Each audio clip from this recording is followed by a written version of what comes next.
Hello, I am Tim Strange from Strange Motion, and welcome to another episode of the Strange Motion Way. What we're going to show you here is simple things to look at. This happens to be a 68 Chevy C-10 pickup truck that is in the shop for a little hot rod tweaking, and we've already looked at it at the customer's place, but we're going to go over some things to look at. Either you're looking to buy a project or one to work on that you've never really worked on one before for somebody, so we're going to show you some quick and easy things to try to keep that big can of worms from surprising you later, and it will happen. So what I've done first is I went around to every tire. We're lucky that it has good tires on it and they hold air. So I went around and I put the exact same air pressure with a tire gauge in each 4 wheels. Why? Well, we're going to look for a twisted frame. We want to make sure that the tires are the correct height all the way around. If this one's got 40 pounds and that one's got 10 pounds, it's going to lean that way. First look, it's going to look like you got a twisted frame. So we're lucky on this one that we've got good tires that hold air, so we've got the same amount of air pressure in there right now. Always take a tape measure with you. Quick little things. Run the tape measure down the center of the wheel. Find a place on the body. Measure it. Go over and look at the other side. Do the exact same measurement. Off about 1/8 of an inch. That isn't nothing. Look up here. The bumper is off of this, so we can measure on a couple places here. Off just a little bit. But nothing too major. A lot of these old trucks, they weren't totally true and square from the factory, but you know, an 1/8 inch here or there isn't that much on these. We're going to actually take out the front cross member and put a whole new suspension front and rear, so we can tweak it a little bit and bend it as we work on the project.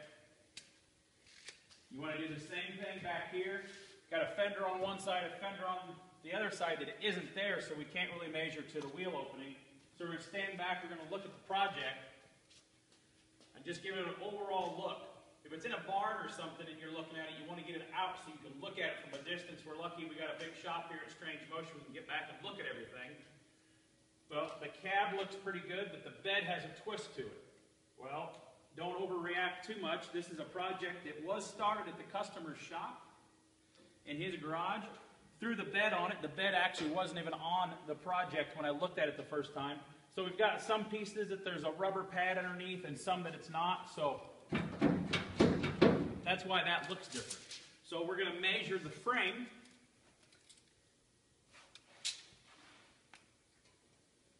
And it's within 1/8 of an inch at the rear part of this frame, meaning we've got a pretty good foundation to build a pretty good project off of. So I'm going to show you here in a minute a couple things to look at rust that could cause you a lot of problems. So we're looking at some problem areas where a lot of these old trucks and a lot of the cars rust. A lot of problem in the 50s and 60s cars from years of use and driving and sitting around is the lower part of the doors, the rocker panels. This is the rocker that runs all the way here, and this is the lower part of the fender. You can see we're pretty lucky the customer's already got this kind of stripped down, and we've circled a bunch of stuff. This is definitely going to need some metal work and patch. Same thing here and down here. Cool thing about a lot of these projects anymore, they make complete bodies, fenders, doors, rockers, everything. We've got already rockers planned, some fender patches and stuff that we're going to put in here. Another thing to look at is doors. Easy way to see if you've got a door that's going bad, grab your finger. The way that this door skin comes around and it pinches, it's folded to the inner structure of the door. Just run your fingers down there and see if it stays uniform. It's got a nice tight line all the way. If it gets fatter as you go down, you've got rust building up in there. You're going to have a lot of cutting and repairing, or you might want to find a better door. These are really pretty good down here at the bottom. So we're going to choose to cut the patch out here on the door edge and fix it. And if these were fat down through here, I'd probably suggest to the customer to buy another door, because you can actually buy reproduction doors for these at a pretty good cost. You want to look around in here. Like I say, we've got full rockers that come all the way up to here and all the way down. This is called a pinch weld down here, where the structures are spot welded together. We've got full rockers that we're going to put in this project.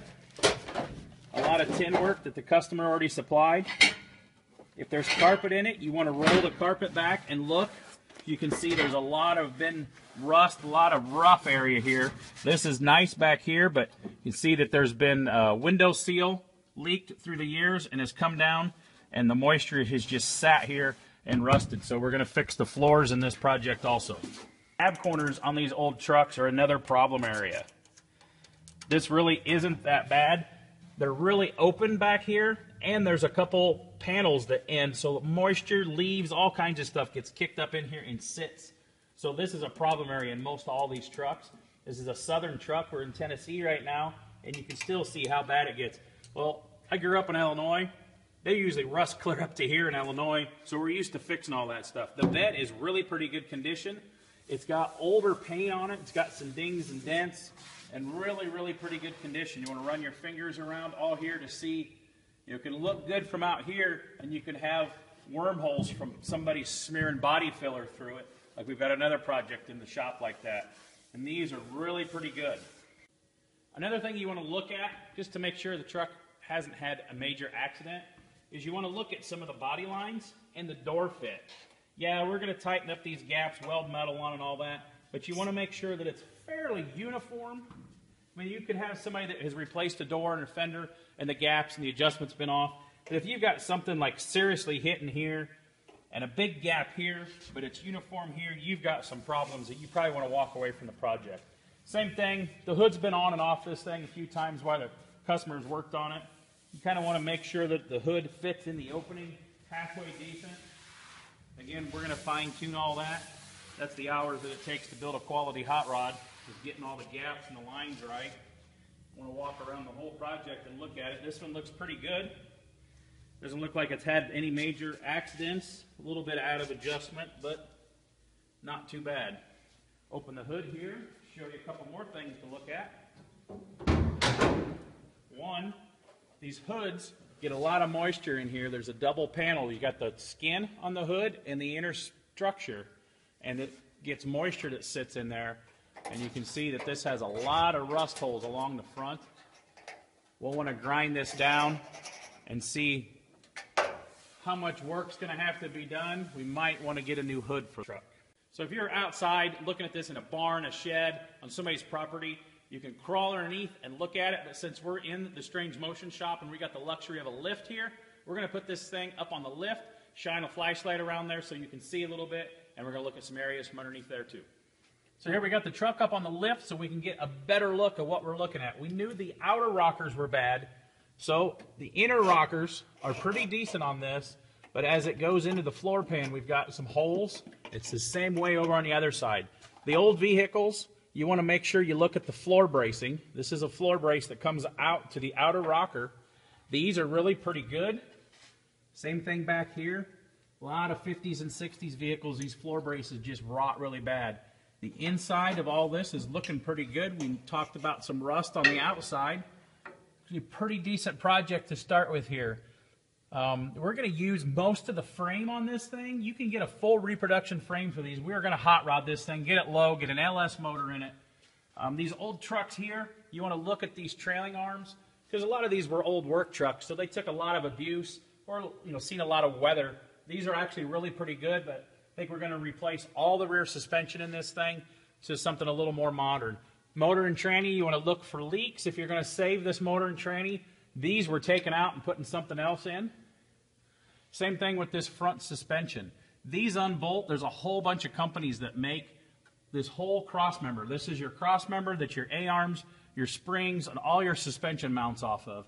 And you want to look at the frame. If this was in a bad accident, this would have a creak here or here in the front, and this looks really pretty good.